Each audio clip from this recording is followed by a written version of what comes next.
الحمد لله وكفى والصلاة والسلام على عباده الذين اصطفى خصوصا على أفضلهم وخاتم النبيين محمد الأمين وعلى آله وصحبه أجمعين. أما بعد فقد قال الله تبارك وتعالى كما ورد في سورة آل عمران: اعوذ باللہ من الشیطان الرجیم بسم اللہ الرحمن الرحیم وَإِذْ غَدَوْتَ مِنْ أَهْلِكَ تُبَوِّئُ الْمُؤْمِنِينَ مَقَاعِدَ لِلْقِتَالِ وَاللَّهُ سَمِيعٌ عَلِيمٌ إِذْ هَمَّتْ طَائِفَتَانِ مِنْكُمْ أَنْ تَفْشَلَا وَاللَّهُ وَلِيُّهُمَا وَعَلَى اللَّهِ فَلْيَتَوَكَّلِ الْمُؤْمِنُونَ وَلَقَدْ نَصَرَكُمُ اللَّهُ بِبَدْرٍ وَأَنْتُمْ أَذِلَّةٌ فَاتَّقُوا اللَّهَ لَعَلَّكُمْ تَشْكُرُونَ إِذْ تَقُولُ لِلْمُؤْمِنِينَ أَلَنْ يَكْفِيَكُمْ أَنْ يُمِدَّكُمْ رَبُّكُمْ بِثَلَاثَةِ آلَافٍ مِنَ الْمَلَائِكَةِ مُنْزَلِينَ بَلَىٰ إِن تَصْبِرُوا وَتَتَّقُوا وَيَأْتُوكُم مِّن فَوْرِهِمْ هَٰذَا يُمْدِدْكُمْ رَبُّكُمْ بِخَمْسَةِ آلَافٍ مِّنَ الْمَلَائِكَةِ مُسَوِّمِينَ وما جعله الله إلا بشرى لكم ولتطمئن قلوبكم به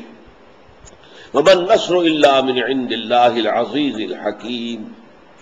ليقطع طرفا من الذين كفروا أو يكبتهم فينقلبوا خائبين ليس لك من الأمر شيء أو يتوب عليهم أو يعذبهم فإنهم ظالمون وَلِلَّهِ مَا فِي السَّمَاوَاتِ وَمَا فِي الْأَرْضِ يَغْفِرُ لِمَن يَشَاءُ وَيُعَذِّبُ مَن يَشَاءُ وَاللَّهُ غَفُورٌ رَّحِيمٌ. صدق اللہ العظیم. رب اشرح لي صدری ويسر لي أمری واحلل عقدۃ من لسانی يفقهوا قولی. اللهم ربنا ألهمنا رشدنا وأعذنا من شرور أنفسنا. اللهم أرنا الحق حقا وارزقنا اتباعه وأرنا الباطل باطلا وارزقنا اجتنابه آمین یا رب العالمین. جیسے کہ گزشتہ درس میں ہم یہ دیکھ چکے ہیں کہ سورہ انفال کے 10 رکوع جو 75 آیات پر مشتمل ہیں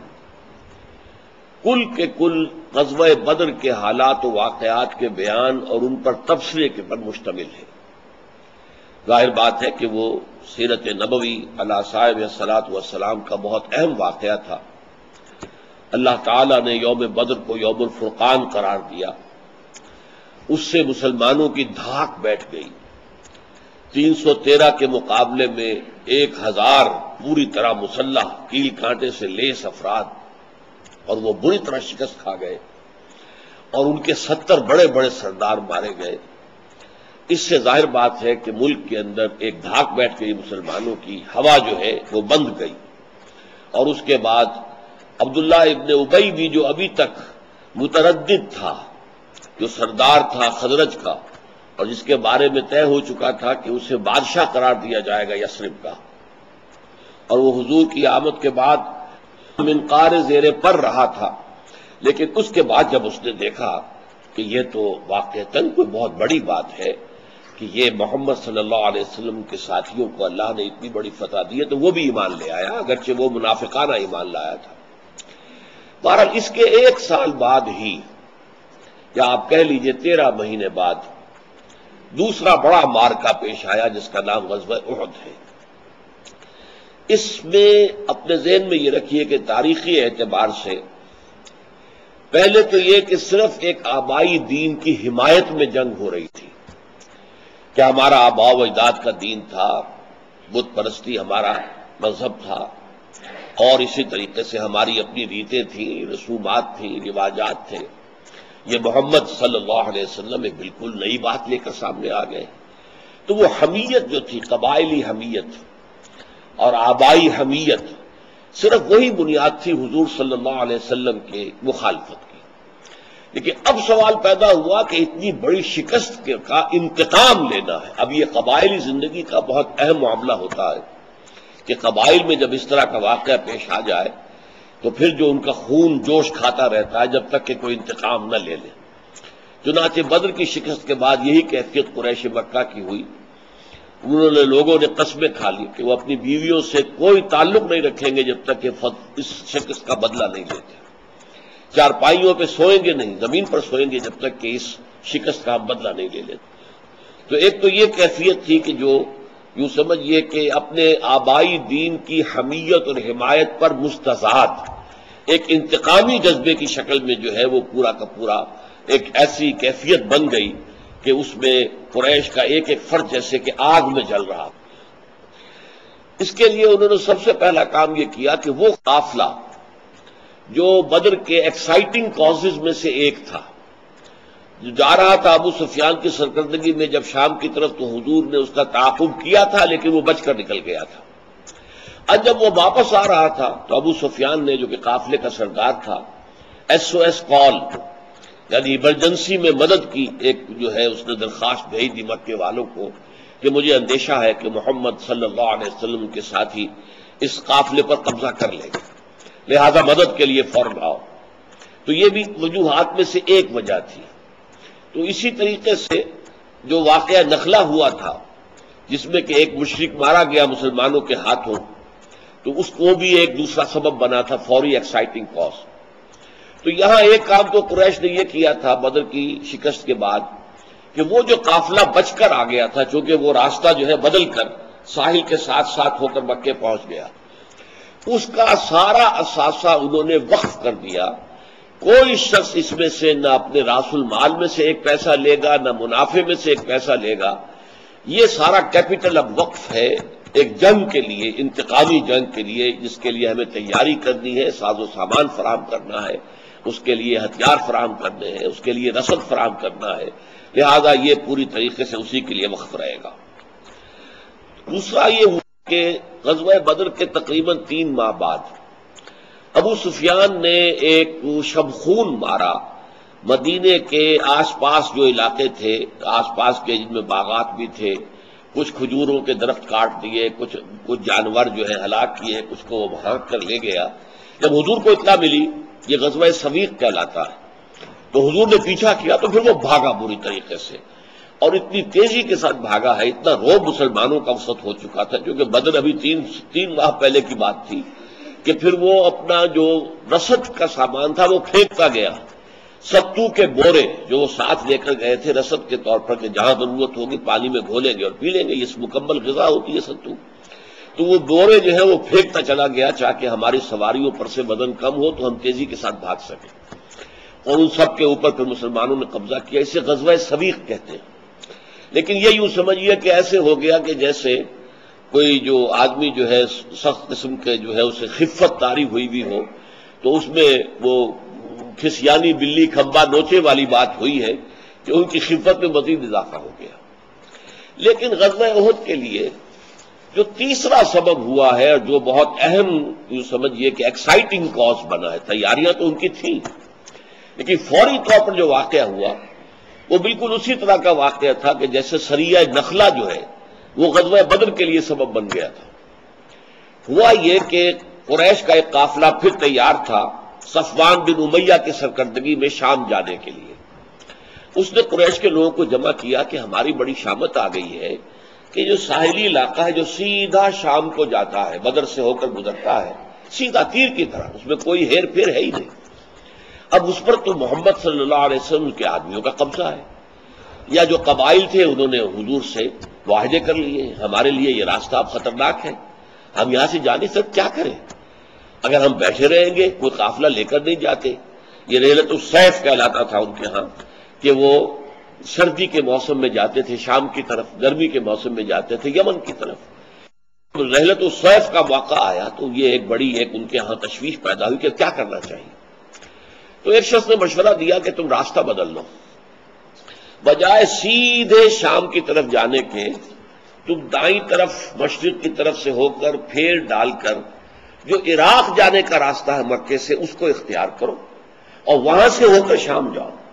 تاکہ یہاں کوئی اندیشہ نہ رہ جائے مسلمانوں کے حملے کا اور مسلمانوں کی طرف سے کسی بھی قسم کی کارروائی کا۔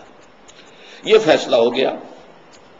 چنانچہ وہ قافلہ لے کر جو ہے وہ تیار ہو گیا اور قافلہ روانہ ہو گیا۔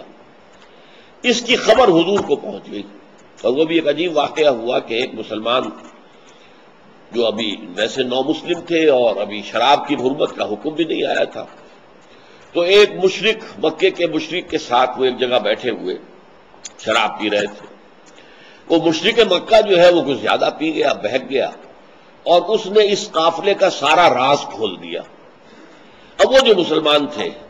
انہیں فوراً جو ہے انہوں نے یہ راز لیا اور سیدھے حضور کی خدمت میں پہنچے کہ یہ قافلہ اب ادھر سے جا رہا ہے۔ حضور نے فوراً زید ابن حارثہ رضی اللہ تعالی عنہ ان کو بھیجا، اور انہوں نے جا کر اس قافلے کا وہ راستہ جو نیا اختیار کیا تھا اس پر بھی حملہ کر کے قافلے پر قبضہ کر لیا۔ اب یہ گویا کہ ان کے لیے وہی جس کو میں نے پہلے نام دیا blockade of Mecca, economic blockade of Mecca, وہ تو گویا کہ انتہائی کامل ہو گیا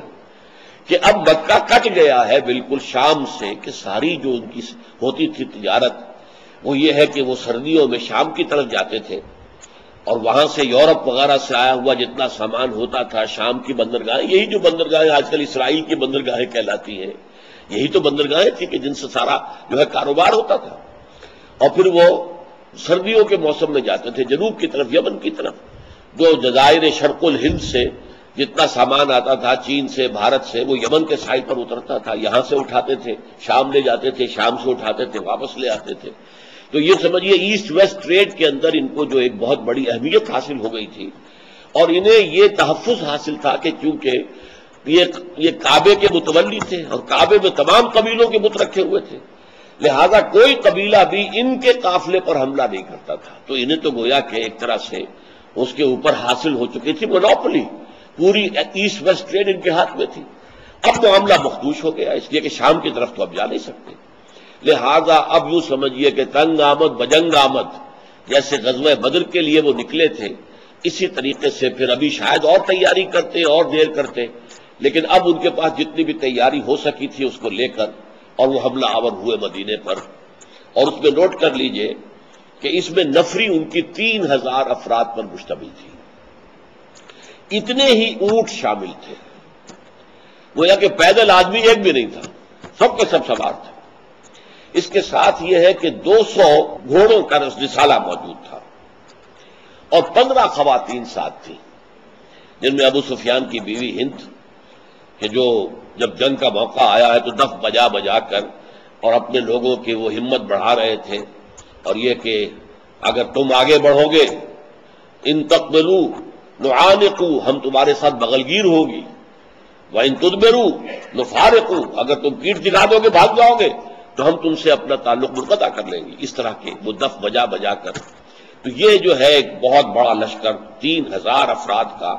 جمعہ 6 شوال کو یہ مدینے کے قریب آ کر احد کے قریب اس نے پڑاؤ ڈال دیا۔ نبی اکرم صلی اللہ علیہ وسلم کو اس کی اطلاع ہو گئی تھی۔ حضرت عباس، ابھی میں یقین سے نہیں کہہ سکتا کہ اس وقت تک وہ ایمان لائے تھے یا نہیں، غزوہ بدر میں وہ کفار کے ساتھ آئے تھے جنگ کرنے کے لیے مسلمانوں کے خلاف، اس وقت تک ایمان نہیں لائے تھے، اور وہ اسیران بدر میں شامل تھے۔ اس کے بعد پھر وہ واپس چلے گئے، انہوں نے فدیہ دیا اور واپس چلے گئے۔ اب وہاں سے جب یہ لشکر روانہ ہوا ہے تو حضرت عباس نے حضور کو بارش، یہ بھی ہو سکتا ہے وہ ایمان لا چکے ہوں اور اپنے ایمان کو چھپا کر وہاں پر مکے میں ابھی رہ رہے ہوں تاکہ وہاں کی خبریں حضور تک پہنچا دیں، اور یہ بھی ہو سکتا ہے کہ قرابت کا جو تعلق تھا، رشتہ داری کا، وہ غالب آیا ہو، تو انہوں نے ایک سوار کو فوراً بھیجا ہے جس نے یہ 500 کلومیٹر کا سفر 3 دن میں طے کیا، اور آ کر حضور صلی اللہ علیہ وسلم کو خبر دے دی کہ اتنا بڑا لشکر جو ہے وہ مکے سے روانہ ہو گیا ہے۔ حضور صلی اللہ علیہ وسلم اس وقت جب کہ یہ خبر ملی مسجد قباء میں تھے، آپ نے فوراً مدینے پہنچ کر مجلس مشاورت منعقد کی، ساتھ ہی اپنا ایک خواب بھی بتایا کہ میں نے دیکھا ہے کہ کچھ گائیں ذبح ہوئی ہیں، اور یہ کہ میں نے دیکھا ہے کہ میرا ہاتھ ایک بڑی مضبوط زرہ کے اندر ہے، اور میں نے دیکھا ہے کہ میری تلوار میں کچھ دندانے سے پڑ گئے ہیں، جیسے تلوار جو ہے وہ کچھ کسی جگہ سے اس کے اوپر چوٹ لگی ہو اور وہ وہاں پر دندانے پڑ جائیں۔ تو آپ نے اب سارا جو ہے یہ معاملہ بھی رکھ دیا، اور یہ بھی کہ لشکر آ رہا ہے، اتنا بڑا لشکر ہے، اور بتاؤ کہ اب ہمارا کیا عمل ہونا چاہیے۔ اس میں حضور کی اپنی ذاتی رائے بھی یہ تھی کہ مدینے میں محصور ہو کر تحفظ کیا جائے، جیسا کہ 2 سال بعد غزوہ احزاب کے موقع پر کیا گیا۔ حضور کی رائے یہ تھی کہ یہ لشکر بہت بڑا ہے اور حالات کا تقاضا یہ ہے کہ ہم کھلے میدان میں نہ جائیں، بلکہ یہ کہ مدینے میں محصور ہو کر ہم دفاع کریں۔ اتفاق کہہ لیجئے کہ یہی رائے عبداللہ ابن ابی کی بھی تھی۔ بہرحال حضور کی نیت کیا تھی وہ اور تھی، اور عبداللہ ابن ابی کی نیت کیا تھی وہ ظاہر مختلف تھی، وہ بزدلی کی وجہ سے کہہ رہا تھا۔ لیکن اس وقت بہت سے نوجوانوں نے کہا کہ نہیں صاحب، ہمیں تو میدان میں جا کر ہم اس طرح سے ہے جو بزدلی کا مظاہرہ ہم نہیں کرنا چاہتے، اور ہمیں تو شہادت کی موت چاہیے، ہمیں فتح و شکست سے تو کچھ سروکار ہے ہی نہیں، شہادت کی موت چاہیے۔ تو ان میں خاص طور پر وہ لوگ پیش تھے دو طرح کے، ایک تو وہ کہ جو غزوہ بدر میں شامل نہیں ہو سکے تھے، اس لیے کہ غزوہ بدر کے وقت جب حضور مدینے سے روانہ ہوئے ہیں تو کسی جنگ کا تو اندیشہ تھا ہی نہیں، یہ میں تفصیل سے آپ کو بیان کر چکا ہوں۔ پیش نظر تو تھا ایک قافلے کا راستہ روکنا، لہذا کوئی نفیر عام نہیں تھی، کوئی جنگی تیاری نہیں تھی، لہذا مدینے سے نکلتے وقت بہت سے لوگ نہیں گئے، صادق الایمان جو وہ ساتھ نہیں گئے۔ اب انہیں حسرت ہو رہی تھی کہ ہم جو ہے بدر کی فضیلت سے محروم رہے، لہذا ان کا یہ تھا بڑے جوش و خروش کے ساتھ مطالبہ کہ ہمیں کھلے میدان میں جا کر مقابلہ کرنا چاہیے۔ پھر ان میں کچھ لوگ وہ تھے جو بدر کے بعد ایمان لائے تھے،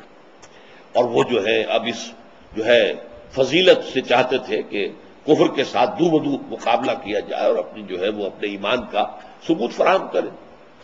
کچھ لوگ ایسے بھی تھے جن کے اندر شجاعت اور جن کے اندر دلیری اور بہادری کوٹ کوٹ کر بھری ہوئی تھی،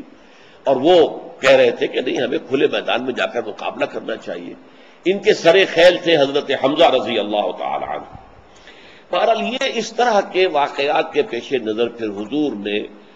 فیصلہ دے دیا، اور یہ ایک اہم واقعہ ہے حضور کی سیرت کا کہ آپ نے اپنے ساتھیوں کی رائے کا لحاظ کرتے ہوئے اپنی رائے کو پس پشت ڈال دیا۔ آپ نے کہا ٹھیک ہے، پھر ہم کھلے میدان میں جا کر مقابلہ کریں گے۔ اس کے بعد آپ گھر میں داخل ہوئے، اور پھر جو برآمد ہوئے تو آپ نے 2 زرہیں پہنی ہوئی تھی ڈبل۔ اس سے لوگوں کو اندازہ ہوا کہ کان کھڑے ہوئے کہ یہ معاملہ کچھ مختلف ہے، حضور کو کوئی وحی کے ذریعے سے یا کسی اور ذریعے سے کوئی اور حقائق کی اطلاع ہو چکی ہے، اور غالباً معاملہ جو ہے مخدوش ہے۔ تو اب کہا انہوں نے حضرت سعد ابن معاذ اور حضرت اسید ابن حضیر رضی اللہ تعالی عنہما نے کہ حضور ہم اپنی رائے واپس لیتے ہیں، آپ کی رائے آپ اس پر عمل کریں۔ حضور نے فرمایا کسی نبی کے لیے یہ جائز نہیں ہے کہ وہ ہتھیار باندھنے کے بعد اتار دے، اب تو جو فیصلہ ہو چکا ہے، فَإِذَا عَزَمْتَ فَتَوَكَّلْ عَلَى اللَّهِ، یہ آیت جو ہے اس سورہ مبارکہ میں موجود بھی ہے۔ تو جیسے میں نے بتایا تھا کہ پوری سورہ انفال جو ہے غزوہ بدر کے حالات و واقعات اور ان پر تبصرے پر مشتمل ہے۔ سورہ آل عمران میں بھی 60 آیتیں ہیں، آیت نمبر 121 سے لے کر 180 تک، جو مسلسل غزوہ احد پر کے حالات و واقعات کے بیان اور ان پر تبصرہ اللہ تعالیٰ کی طرف سے ان پر مشتمل ہے۔ بہرحال عصر کے بعد حضور کے لشکر لے کر روانہ ہوئے مدینے سے، تو 1000 افراد آپ کے ساتھ تھے۔ آپ نے جا کر شیخان نامی جگہ پر رات کو پڑاؤ ڈال دیا۔ قبل فجر پھر آپ نکلے، جس کا ذکر ابھی ہم آیات پڑھیں گے تو اس میں آئے گا، اور لشکر کفار کے بالکل قریب جا کر صف بندی کرنے لگے، اور فاصلہ اب اتنا تھا کہ ادھر لشکر نظر آ رہا ہے کفار کا، اور کفار کا لشکر دیکھ رہا ہے ان کو۔ اس موقع پر عین جو ہے موقع پر یہ سمجھیے کہ عبداللہ ابن ابی نے غداری کی اور 300 اپنے حامیوں کو لے کر واپس چلا گیا کہ جب ہمارے مشورے پر عمل نہیں ہوتا تو ہم خامخواہ جو ہے اپنی جانیں خطروں میں ڈالنے کے لیے تیار نہیں۔ اور اس سے ظاہر بات ہے کہ اس کے پیش نظر یہ بھی تھا کہ مسلمانوں کا عام جو مورال ہے وہ گر جائے۔ 1000 کے مقابلے میں 3000 1 to 3 کی تو ریشو پہلے ہی تھی، اب اس 1000 میں سے 300 چلے گئے تو وہ ریشو 1 to 4 کی ہو گئی۔ اور اس سے جو ان کے پیش نظر تھا، ایک درجے میں وہ واقعہ ہوا بھی کہ بنی اوس میں سے بنو حارثہ کا خاندان اور بنو خزرج میں سے بنو سلمہ کا خاندان، یہ دونوں بھی ایک دفعہ لغزش پیدا ہو گئی ان کے قدموں میں، اور وہ بھی سوچنے لگے کہ ہم واپس چلے جائیں، لیکن بہت جلد ان کا جو ایمانی جذبہ ہے وہ غالب آ گیا اور وہ جمے رہے۔ بہرحال اس کے بعد جو مقابلہ ہوا ہے غزوہ احد، جسے آپ جانتے ہیں، حالات و واقعات کا تفصیلات میں جانے کا یہ موقع ہی نہیں ہوتا، کہ اللہ تعالیٰ نے جو فتح کی اور جو مدد کی جو کا وعدہ کیا تھا وہ پورا ہوا، بہت جھٹ پہلے ہی حملے کے اندر، اور کفار کے قدم اکھڑ گئے، انہوں نے بھاگنا شروع کر دیا۔ لیکن حضور نے 50 تیر اندازوں کو ایک خاص درے پر مقرر کر دیا تھا جو کہ مسلمانوں کی پشت پر تھا، کہ کہیں ایسا نہ ہو کہ دشمن کا رسالہ 200 جو ہے گھوڑوں کا رسالہ موجود تھا خالد ابن ولید کی قیادت کے اندر، کہ ایسا نہ ہو کہ پیچھے سے حملہ کر دیں۔ تو 50 تیر اندازوں کو وہاں پر کھڑا کر دیا گیا تھا، اور انہیں یہ حکم تھا کہ چاہے تم دیکھو کہ ہم سب جو ہیں قتل ہو گئے اور ہمارا گوشت جو ہے چیلے اور کوے نوچ نوچ کر کھا رہے ہیں، تب بھی تم یہاں سے مت ہلنا۔ تو یہ معاملہ یہ ہو گیا کہ جب ایک دم لشکر کفار کے اندر بھگدڑ مچی ہے اور لوگ دوڑنے لگے ہیں اور مسلمانوں نے ان کا پیچھا شروع کیا ہے، تو یہاں اختلاف ہو گیا۔ 40 جو تھے 50 میں سے تیر انداز، بعض روایات میں 35، بعض میں 40، انہوں نے کہا نہیں ہمیں چلنا چاہیے۔ اب اس کی میں تفصیل بعد میں عرض کروں گا کہ کیا پھر رد و قضا ہوئی، لیکن وہ جو لوکل کمانڈر تھے وہ روکتے رہے کہ نہیں نکلو مت ہلو یہاں سے، لیکن 40 یا 35 افراد جگہ چھوڑ گئے۔ خالد ابن ولید اس وقت کفار اور مشرکین کا جو رسالہ تھا 200 گھوڑوں کا، اس کے کمانڈر تھا۔ اس کی عقابی نگاہ نے دیکھ لیا کہ درہ خالی ہے، اس نے غزوہ احد کا ایک چکر لگایا وہ کوہ احد کا، اور پیچھے سے آ کر حملہ کیا۔ فتح شکست میں بدل گئی، قتل عام ہوا، مسلمان 70 شہید ہو گئے، 70 یا 72، اور حضور پر بھی بڑی شدید جو ہے وہ سختی آئی۔ تو یہ فتح جو ملی تھی وہ شکست میں تبدیل ہو گئی۔ بہرحال یہ صرف اپنے ذہن کے اندر خاکہ رکھیے۔ اب آئیے آیات کی طرف۔ وَإِذْ غَدَوْتَ مِنْ أَهْلِكَ تُبَوِّئُ الْمُؤْمِنِينَ مَقَاعِدَ لِلْقِتَالِ، اور اے نبی یاد کیجئے جبکہ آپ صبح نکلے تھے اپنے گھر والوں کے پاس سے، اس سے مراد مدینے کا گھر نہیں ہے، بلکہ چونکہ حضور ہر غزوے کے اندر اپنی ازواج مطہرات میں سے کسی نہ کسی کو اپنے ساتھ رکھتے تھے، تو معلوم ہوتا ہے کہ کوئی زوجہ محترمہ آپ کے ساتھ تھیں۔ جب شیخان نامی جگہ پر پڑاؤ ڈالا ہے تو وہاں پر حضور کے خیمے میں موجود تھی، اس وقت پھر حضور وہاں سے نکلے ہیں۔ غدوتا کہتے ہیں صبح کے وقت نکلنا، حالانکہ مدینے سے حضور شام کو روانہ ہوئے تھے عصر کے بعد، اور پھر آ کر یہ مقام شیخان پر آپ نے اپنا جو ہے وہ کیمپ لگا دیا تھا۔ جب آپ نکلے تھے اپنے گھر والوں کے پاس سے، اور آپ تبوئ المؤمنین مقاعد للقتال، آپ بٹھا رہے تھے اہل ایمان کو مورچوں میں، مقعد کی جمع بیٹھنے کی جگہ، مورچوں میں جنگ کے لیے۔ واللہ سمیع علیم، اور اللہ سب کچھ سننے والا، سب کچھ جاننے والا ہے۔ جو بھی کچھ ہو رہا تھا اس وقت اللہ دیکھ رہا تھا، جو آپ کر رہے تھے وہ بھی اللہ دیکھ رہا تھا۔ اذ ہمت طائفتان منکم ان تفشلا، جبکہ تم میں سے 2 گروہ ایسے ہوئے کہ جو قریب ہو گئے تھے کہ وہ لغزش کھا جائیں اور وہ ڈھیلے پڑ جائیں۔ فشل کہتے ہیں کسی چیز کا ڈھیلا پڑ جانا، یہ لفظ آگے بھی آئے گا اس سورہ مبارکہ میں۔ ایک ہے کسا ہوا ہونا، اسی لیے نامردی پر بھی اس لفظ کا اطلاق ہوتا ہے فشل کا، لیکن یہ کہ ڈسپلن جو ہے کسا ہوا ہے اور اب ڈھیلا پڑ گیا، اس کو بھی فشل کہیں گے۔ انسان کی ہمت مضبوطی سے قائم ہے، کسی وجہ سے ڈھیلی پڑ گئی، اس کو بھی فشل کہیں گے۔ تو اس ہمت طائفتان منکم ان تفشلا، جبکہ تم میں سے 2 گروہ جو اس کے قریب ہو گئے تھے کہ وہ نامردی دکھائیں یا کمزوری دکھائیں یا لغزش دکھائیں۔ واللہ ولیہما، اللہ ان کا ولی تھا، اللہ ان کا ساتھی تھا، اللہ ان کا پشت پناہ تھا۔ انہیں بھولنا نہیں چاہیے تھا کہ اللہ ان کے ساتھ ہے۔ وعلی اللہ فلیتوکل المؤمنون، اور اہل ایمان کو تو اللہ ہی پر توکل کرنا چاہیے، تعداد کو نہیں دیکھنا چاہیے، ساز و سامان کو نہیں دیکھنا چاہیے، حالات کو نہیں دیکھنا چاہیے، وسائل کو نہیں دیکھنا چاہیے۔ اپنی نیت، اپنا اخلاص، خلوص، اللہ کی رضا، شہادت کا شوق اور اللہ کے اوپر توکل، جو اللہ چاہے، یہ ہونا چاہیے تھا۔ یہ میں بتا چکا ہوں کہ یہ اوس کے قبیلے میں سے بنو حارثہ کا ایک خاندان، یہ سمجھیے کہ جیسے قبیلہ تو ایک بڑی شے کا نام ہے، اس میں سے پھر خاندان ہوتے ہیں مختلف قبیلے، جیسے قبیلہ قریش کا بنو ہاشم ان کا ایک خاندان ہے، بنو امیہ ان کا ایک خاندان ہے، بنو عدی ان کا ایک خاندان ہے، بنو تیم ان کا ایک خاندان ہے، وغیرہ وغیرہ۔ جیسے ہمارے ہاں آپ کو معلوم ہے وٹو قبیلہ ہے، اور ان میں لالے کے، مانے کے، شامد کے، اب یہ جو ہے کوئی ان میں اس قبیلے کے بڑے لوگوں میں سے کوئی لالا ہوگا، لالے کے ہو گئے جو اس کی اولاد تھی، شامد کے کوئی شاہ محمد ہو گئے، ان کا اولاد جو ہے شامد کے ہو گئے۔ تو اسی طریقے سے یہ ہمارے ہاں بڑی سیاستدان بھی وہ ہوتے ہیں جن کے نام لالے کا اور فلاں، یہ کیا ہے، یہ سب وٹو قبیلے کے، یہ جو ہے کہ قبیلہ بڑا وٹو ہے، خاندان یہ۔ تو قبیلہ اوس میں سے بنو حارثہ کا خاندان اور قبیلہ خزرج میں سے بنو سلمہ کا خاندان، یہ دونوں بھی ہو گئے تھے قریب، پاؤں میں لغزش آ گئی تھی، قدم ڈگمگا گئے تھے اور قریب تھا کہ وہ بھی میدان چھوڑ کر چلے جائیں، لیکن پھر ان پر جذبہ ایمان جو ہے وہ غالب آ گیا۔ اب اس میں ذرا غور کیجئے کہ 300 افراد کے جو ساتھ چھوڑ کر چلے گئے وہ چونکہ منافق تھے، ان کا قرآن تذکرہ بھی نہیں کر رہا، گویا کہ نجس لوگ ہیں، ان کا ذکر کرنے سے بھی کیا حاصل، ان کا ذکر نہیں، حالانکہ سب سے بڑا واقعہ یہ تھا، 300 افراد نکل گئے۔ ان کا ذکر اگر آئے گا بھی تو صرف ضمناً سورہ مبارکہ کے اس سارا جو سلسلہ ہے 60 آیات کا، اس کے آخر میں جا کر آئے گا، ضمناً، کوئی اہمیت نہیں، منافقین کی کوئی اہمیت نہیں، لیکن یہ تھے صادق الایمان، ان میں اگر ذرا بھی وہ لغزش ہوئی ہے تو اس کا تذکرہ کیا اہتمام کے ساتھ۔ اور یہ بنو حارثہ اور بنو سلمہ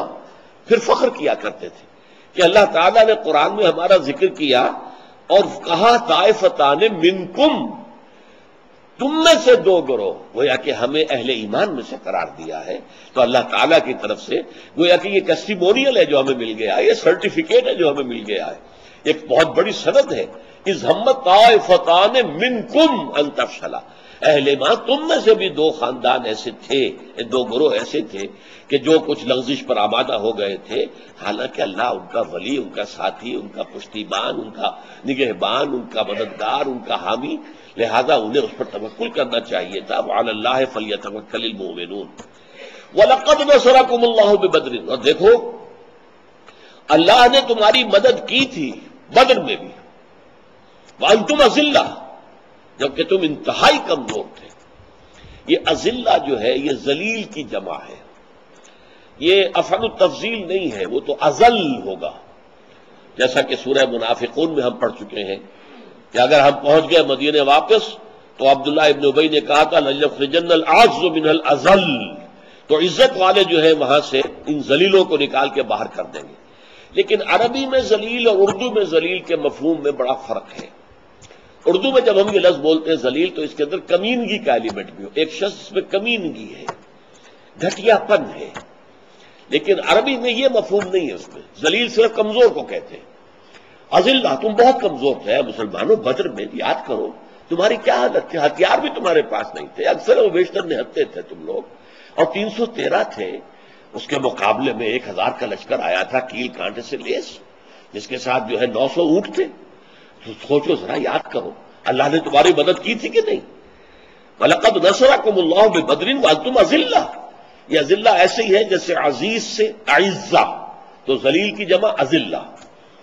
فَاتَّقُوا اللَّهَ لَعَلَّكُمْ تَشْكُرُونَ، تو تمہیں اس بدر کی فتح جو تمہیں اللہ نے دی تھی اپنی انتہائی کمزوری کے باوجود، اسے یاد رکھنا چاہیے، بس اللہ کا تقوی اختیار کرو تاکہ تم اللہ کا شکر ادا کر سکو، اللہ کے احسانات کا حق ادا کر سکو، اللہ نے تم پر جو احسان بدر میں فرمایا تھا اس کا پورا پورا حق ادا کر سکو۔ تو یہ گویا کہ آغاز ہے اس طویل خطبے کا جو سورہ آل عمران میں آیت نمبر 121 سے شروع ہو کر آیت نمبر 180 تک مسلسل چلا گیا ہے۔ ابھی یہ بیان آئندہ نشست میں جاری رہے گا۔ بارک اللہ لی ولکم فی القرآن العظیم ونفعنی وإیاکم بالآیات والذکر الحکیم۔